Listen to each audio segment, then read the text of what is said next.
آج کا ہمارا ٹاپک ہے آل انڈیا مسلم لیگ۔ آل انڈیا مسلم لیگ کا قیام کیسے ہوا، کب ہوا، اس کے بانی کون ہیں، آج ہم اس کو تفصیلاً پڑھیں گے۔ آل انڈیا مسلم لیگ کا قیام 1906 میں ڈھاکہ کے مقام پہ عمل میں آیا اور محمدن ایجوکیشنل کانفرنس جس کے بانی سر سید احمد خان تھے، اس کا ایک اجلاس تھا، اس میں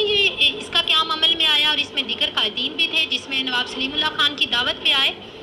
اور ڈھاکہ میں اجلاس کی صدارت وقار الملک نے کی۔ اس میں مولانا محمد علی جوہر، مولانا ظفر علی خان، حکیم اجمل خان اور نواب سلیم اللہ خان سمیت دیگر اکابرین بھی تھے۔ اور آل انڈیا مسلم لیگ کا جو پہلا صدر ہے سر آغا خان کو چنا گیا تھا اور مرکزی دفتر اس کا علی گڑھ میں بنایا گیا اور لندن میں پہلی برصغیر سے باہر جو پہلی برانچ تھی وہ لندن برانچ ہے اور اس میں صدر اس کے جو تھے وہ سید امیر علی تھے۔ مسلم لیگ جو ہے اس کی ضرورت ہمیں کیوں پیش آئی؟ اس سے پہلے سر سید احمد خان کے کہنے پہ جو مسلمان ہیں انہوں نے سیاست کو جوائن نہیں کیا، انہوں نے تعلیم پہ توجہ دی، لیکن کچھ ایسے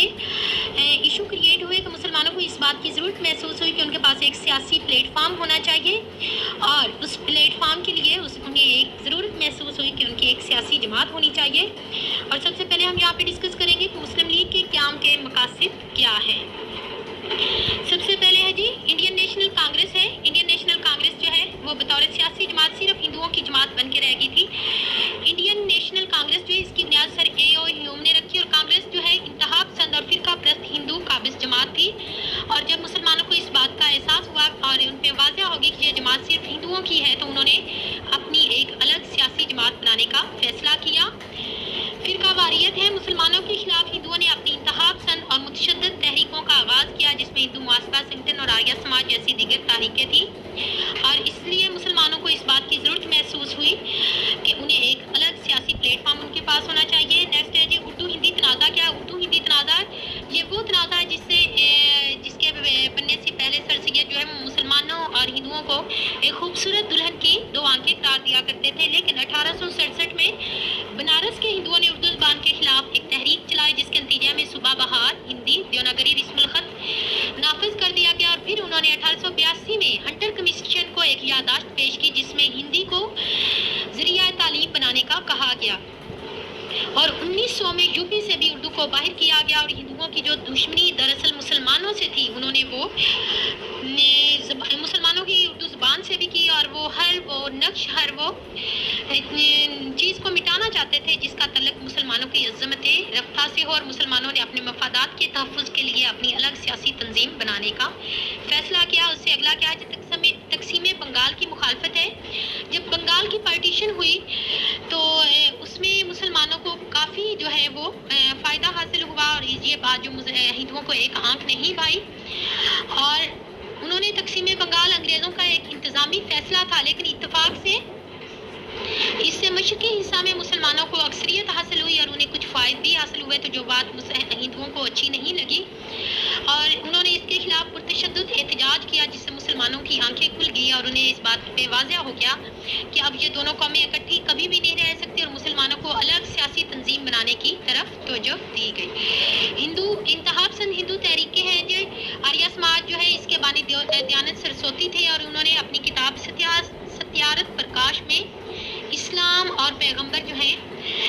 ان پہ رقیق حملے کیے اور مسلمانوں سے کہا گیا کہ وہ یا تو ہندو بن جائے یا ہندوستان سے نکل جائے تو مسلمان اس بات پہ مجبور ہو گئے کہ ان کے پاس ایک الگ پلیٹ فارم ہونا چاہیے۔ کانگریس کا طرز عمل ایسا کچھ تھا کہ وہ ہندوستانیوں کی قومی جماعت اور ترجمان ہونے کی دعوے دار تھی لیکن تقسیم بنگال اور دوسرے جو قومی معاملات ہیں اس پہ اس نے ہندوؤں کی طرفداری کی اور اس کے چہرے سے یہ نقاب اٹھ گیا کہ مسلمانوں پہ یہ حقیقت پوری طرح عیاں ہوگی کہ کانگریس محض ایک ہندو جماعت اور ناقابل اعتبار ہے اور مسلمانوں کو ایک الگ پلیٹ فارم کی ضرورت ہے۔ ذبیحہ گائے کا مسئلہ تھا کہ ہندو جو ہے وہ گائے کا گوشت کھاتے تھے، اس کو گو ماتا قرار دیتے تھے اور گائے کا گوشت انگریز بھی کھاتے تھے مگر ہندوؤں کی منافرت جو ہے مسلمان گائے کا گوشت کھاتے تھے اور ہندوؤں کی جو منافرت ہے وہ اس بات پہ مسلمانوں کو نشانہ بناتے تھے چونکہ وہ گائے کو گو ماتا مانتے تھے اور اس کی پوجا کرتے تھے اور اس کا انہوں نے جوابی حملہ کیا جوابی جو جواب دیا وہ کارروائی کے طور پہ نماز کے اوقات میں مساجد کے سامنے بینڈ باجے بجایا کرتے تھے تاکہ مسلمانوں میں وہ اپنی عبادت جو ہے وہ اچھے طریقے سے نہ کر سکے، اس میں خلل پیدا ہو۔ لبرل پارٹی جو ہے اس کی کامیابی ہے کہ 1905 کے انتخابات میں برطانیہ لبرل پارٹی برطانیہ میں برسر اقتدار آئی اور وزیر ہند مسٹر مارلے نے اعلان کیا کہ ہندوستان میں آئینی اصلاحات نافذ کی جائیں۔ چنانچہ مسلمانوں نے اپنے حقوق کے تحفظ کے لیے فوری طور پر متحرک ہونے کا فیصلہ کیا، جس سے ان میں سیاسی بیداری پیدا ہوئی۔ سر سید احمد خان کی تحریک علی گڑھ کے نتیجے میں مسلمانوں میں ذہنی اور سیاسی بیدار پیدا ہوا اور ان میں تعلیم حاصل کرنے کا جو جذبہ پروان چڑھ رہا تھا، اسے پروان چڑھایا اور تعلیم نے ان کو اس قابل بنایا کہ وہ ہر میدان میں ہندوؤں کا مقابلہ کر سکیں۔ انگریزوں کی مسلم دشمنی پالیسی اور ہندوؤں کے ظالمانہ رویے نے مسلمانوں کو سوچنے پہ مجبور کیا کہ ان کی کوئی سیاسی تنظیم نہیں ہے، سیاسی اصلاحات ہیں کہ کس طرح یہ وہ لبرل پارٹی کی کامیابی پہ اصلاحات کا اعلان کیا گیا، لیکن اس پہ کسی حد تک عمل نہیں ہوا اور اس میں کچھ پرسنٹ عمل ہوا بھی۔ وزیر امور ہند 1909 میں منٹو مارلے ریفارمز میں مسلمانوں کو پہلی دفعہ جداگانہ انتخاب کا حق دیا گیا تھا اور یہ سیاسی اصلاحات تھی، اور یہ بات بھی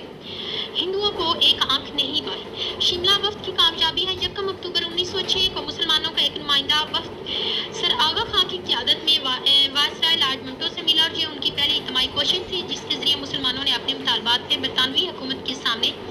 پیش کیا، اور وفد کا اہم ترین مطالبہ جداگانہ انتخاب تھا جو اصولی طور پہ تسلیم کیا گیا۔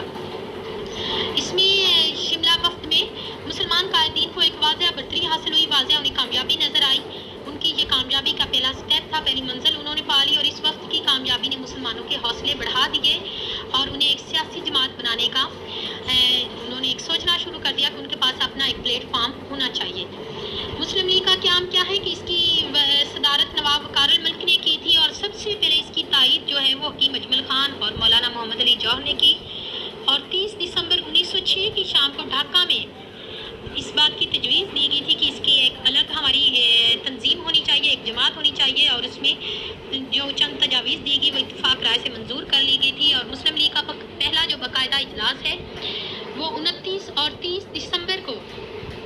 1907 کو کراچی میں منعقد ہوا۔ اب یاد ہے کہ یہ ہمارے جو آبجیکٹیو ٹائپ پیپر ہے اس کو ہم دوبارہ بھی ریوائز کریں گے، لیکن اس کا پہلا اجلاس جو کراچی میں ہوا اور اس میں مسلم لیگ کے دستور کی منظوری دی گئی، دوسرا 1908 میں ہوا، اور مسلم لیگ کے پہلے صدر سر آغا خان اور سید حسن بلگرامی سیکرٹری چنے گئے، اور مسلم لیگ کا صدر دفتر علی گڑھ، جبکہ برطانیہ میں سید امیر علی نے اس کی بنیاد رکھی ہے۔ مسلم لیگ کے قیام کے مقاصد کیا ہے کہ سب سے پہلے لائلٹی ہے، حکومت اور مسلمانوں کے درمیان تعلقات بہتر کرنا اور مسلمانوں میں وفاداری کا جذبہ پیدا کرنا تاکہ انگریز جو ہیں وہ مسلمانوں کے قریب آ سکے۔ جو ان میں ایک نفرت ہے 1857 کی جنگ آزادی سے لے کے آج تک اس کو ختم کیا جائے، اور برصغیر کی دیگر جو اقوام ہیں اور جتنی بھی سیاسی جماعتیں ہیں ان کے ساتھ رابطے میں رہ کے برصغیر کو آزادی دلوائی جائے اور مسلمانوں کے حصول ان کی کامیابی کے لیے کام کیا جائے، مسلم قوم کے حقوق کا تحفظ کیا جائے۔ اور یہ جو تھرڈ پوائنٹ ہے اس میں واضح مسلمانوں کے حقوق کے تحفظ اور ان کے مقصد کے لیے حکومت اور دیگر حلقوں کے ساتھ مل کے کام کرنا ہے، اور یہ 3 جو ہے مقاصد رکھے گئے تھے۔ اغراض و مقاصد ہیں، اغراض و مقاصد کسی بھی تحریک میں اسٹوڈنٹس یاد رہے کہ اغراض و مقاصد جو ہے اس کا مین اور اہم پوائنٹ ہوتا ہے۔ اور مسلم لیگ کی اہمیت کیا تھی، اس کو ہم کر دیں کہ اہمیت کیا تھی، اس سے مسلم لیگ کی بدولت ان میں سیاسی جو جمود کا خاتمہ ہوا، ان کے قیام سے یہ بات واضح ہوگی کہ برصغیر کی تمام اقوام کی کانگریس ہی نمائندہ نہیں ہے بلکہ مسلمانوں کے لیے ایک الگ پلیٹ فارم ہے، اور مسلم لیگ بھی نمائندہ ہے۔ روزنامہ انگلش میں لکھتے ہیں کہ یہ جماعت کانگریس کا ایک مؤثر جواب فراہم کرے گی، اور مسلمانوں کے پاس ایک ایسا سیاسی پلیٹ فارم ہے، ان کے پاس ایک ایسی انہوں نے تحریک پالی جس سے وہ اپنی آواز کو اٹھا سکیں گے اور اپنی تمناؤں کے اظہار کا ذریعہ ثابت ہوگا۔ اب قائد اعظم کا اگر مسلم لیگ کی ہم رول دیکھیں تو 1913 میں قائد اعظم نے مسلم لیگ کو جوائن کیا تھا، اور مولانا محمد علی جوہر کے کہنے پہ انہوں نے مسلم لیگ جوائن کی تھی۔ اور 1916 میں چونکہ نیکسٹ ہمارا ٹاپک ہے تحریک خلافت یہاں پہ، تو ہم اس کو اگر کرونالوجیکل آرڈر سے دیکھیں تو ہم اس کی مسلم لیگ کے بعد 1913 میں اہم واقعات ہیں جس میں قائد اعظم نے مسلم لیگ جوائن کی، اور 1916 میں کانگریس اور مسلم لیگ کے درمیان قائد اعظم کی کوششوں سے میثاق لکھنؤ عمل میں آیا، جس میں کانگریس نے پہلی اور آخری بار جداگانہ انتخاب کو کانگریس نے تسلیم کیا۔ اس سے پہلے 1909 میں مسلمانوں کو ہندوؤں نے تسلیم کیا، اور یہ مسلم لیگ کی اہمیت تھی جس سے اتنے بڑے ایک عظیم لیڈر، عظیم رہنما نے مسلم لیگ میں شمولیت کی، اور پھر ہندوؤں نے مسلمانوں کے وجود کو تسلیم کیا، اور اسی کی بدولت نیکسٹ ہمیں جو کسی بھی تحریک میں یا ہماری آواز اٹھانے میں ہمیں کامیابی حاصل ہوئی تھی۔ اب اس کے ساتھ ہم آبجیکٹیو کویسچن بھی ساتھ ہی کرتے چلیں تاکہ ہمیں یہ بھی ہمارا پیپر پیٹرن جو ہے وہ آبجیکٹیو زیادہ ہے۔ اور سب سے پہلے ہے کہ مسلم لیگ کی بنیاد کس سال ڈالی گئی؟ 1906 میں، اور محمدن ایجوکیشنل کانفرنس جس کی بانی سر سید احمد خان تھے اسی کو آگے چل کے یہ آل انڈیا مسلم لیگ کا نام دیا گیا تھا۔ اور اس میں ایک دعوت دی گئی تھی مسلم مماہدین کی طرف سے، وہ نواب سلیم اللہ خان نے دی تھی 1906 کے ڈھاکہ اجلاس میں۔ اور اس میں جو تمام صوبوں میں اس کی شاخیں بنائی گئی، اور پہلا مسلم لیگ کا جو صدر ہے سر آغا خان، اور برطانیہ میں جو سب کانٹیننٹ سے باہر تھا وہ سید امیر علی ہے۔ اردو ہندی تنازع ہے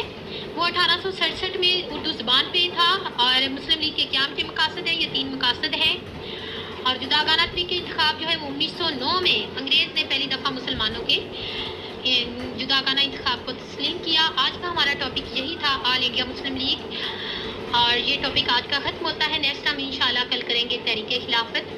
اور اسی کے ساتھ یہ ٹاپک ختم ہوتا ہے۔ اللہ